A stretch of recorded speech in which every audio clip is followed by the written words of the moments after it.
Okay, so I transferred law schools.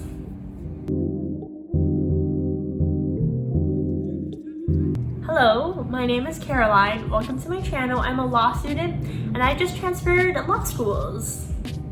I make law school themed videos every week, or at least I try to. I'm a law student, you guys. Life gets busy, but I share what law school was like. I do vlogs, I do study videos, I do get ready with me's, just all kinds of law school content. This is actually the exact spot where I filmed myself getting rejected from this law school over 1.5 years ago now for my law school decisions reaction video. And look at me now. Some of you may know where already because it's on my LinkedIn and I've already hinted at it kind of in some past videos, but I have transferred to Harvard Law School.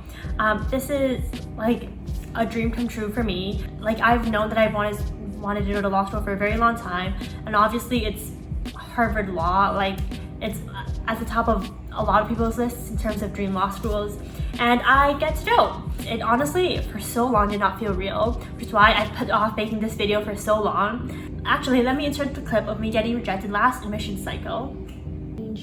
Dear Ms. Chen, I regret to inform you that after careful consideration of your application, the admissions committee is unable to offer you admission in Harvard Law School. I mean, I expected this. I'm below both medians, but it still kind of sucks because like everyone's seen Legally Blonde, right? You got into Harvard Law? Nope. And here I am, now transferring in to Harvard Law. I'm gonna preface this by saying I'm not an expert on transferring at all. I'm just sharing kind of what I've learned in this process.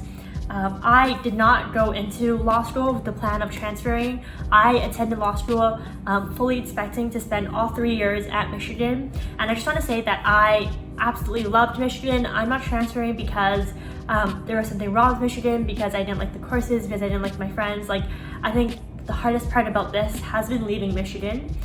So I just wanted to put that out there because I have put so many videos out about how much I love Michigan, sharing what life at Michigan is like. And I'm not leaving because any of it was bad. I'm leaving because I just had a better opportunity, and it's kind of hard to turn down Harvard. But I'll break down my reasoning for this a little bit. As you may know, and I talked about this on my channel a lot, I'm very interested in international law. I'm interested in international opportunities.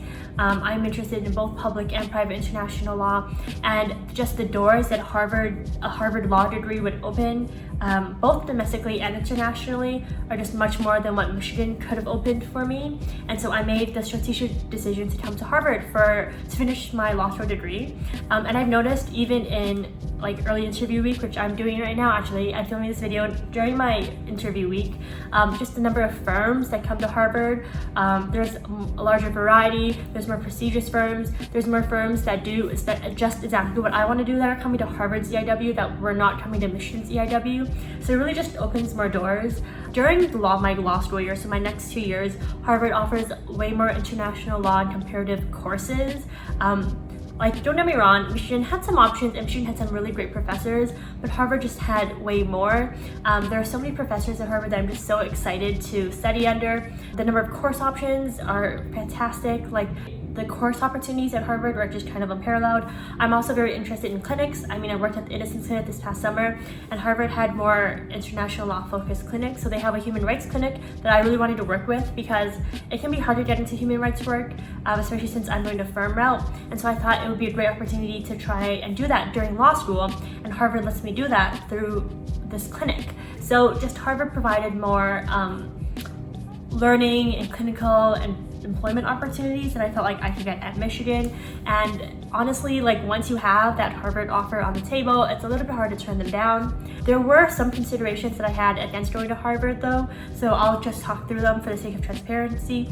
First of all, I had a scholarship at Michigan. If you look at one of my past videos, deciding between law schools, I do share that more than half of my tuition at Michigan was covered by a scholarship, which was a large reason why I made the choice to come to the US for law school. Otherwise, it would have been just way out of my budget, especially comparing it to Canadian law school prices. Harvard doesn't do merit aid, so I would be giving up that scholarship, which is like a significant amount of debt that I'd be taking on.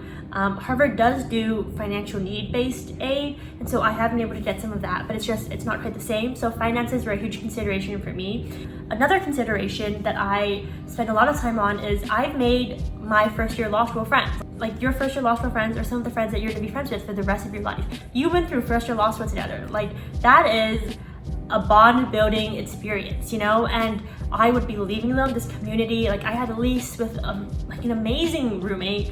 I had so many plans for the fall, and it's hard to walk away from that, from a community that I know, and go into a community that have made their own bonds where I don't know anyone, where they've made their own first year bonds. And so I was honestly terrified. I was like, what if I get to Harvard and everyone knows each other and I don't have any friends?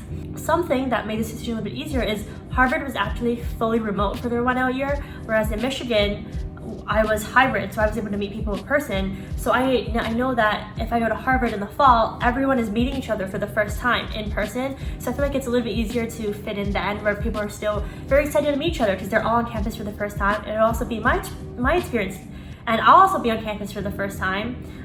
So I felt like that made it a little bit easier. So I guess that's one of the benefits of the pandemic. It makes transferring a little bit easier. It also helps that I have a few friends who are at Harvard Law. So there's this one guy that I reached out to who we both went to U of T together. I didn't know him when he was at U of T, but because we both went to U of T together, it's easier to make that friendship and that connection. But at the end of the day, like, it's just hard to turn down the opportunities that Harvard provides, both in terms of learning and in terms of employment. So let's talk about the application process a little bit. The process for transferring law school is actually quite difficult. It's almost, it's first of all very fast-paced. I submitted my applications June 14th, June 15th. I did an interview a week later, and then I got a response a week after that, and then I only had 1 week to respond to my admissions offer. It's very fast-paced. It's based almost completely on your law school grades. Your LSAT and your undergrad transcripts will get sent in, and whatever transcripts you have, but it is predominantly based on your law school grades, your first year law school grades. Every law school will have like medians on their website, and that's all for first year law school grades. And generally your grades need to be in the 3.9, 4.0, 3.8 range, if not higher, especially for Harvard. Harvard actually takes a lot of transfer students. I think it took like 60 this year, and it generally takes quite a few compared to other schools. So it's actually quite like applying to law school. You have to have recommendations, you have to have a personal statement, you have to have your LSAT, all your grades. In your personal statement, you get to cover a lot of the same things, like why law school, why you would be a good candidate. You also have to cover why you transferred. That's a huge thing.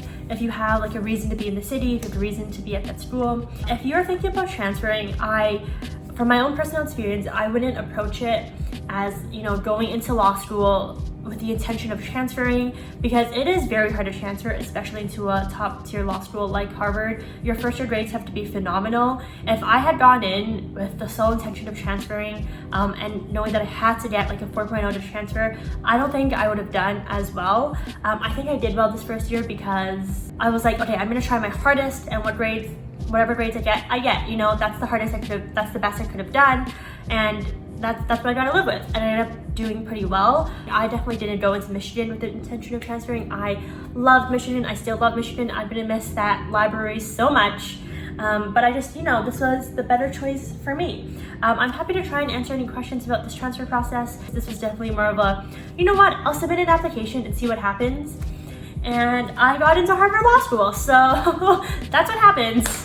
But yeah, I'm very excited to be starting this next part of my law school journey. I will be continuing to vlog. I have a whole new cohort of potential friends to annoy with my YouTube channel. I'm going to be living my legally blonde dreams like Elwoods would be proud. So I'm very excited.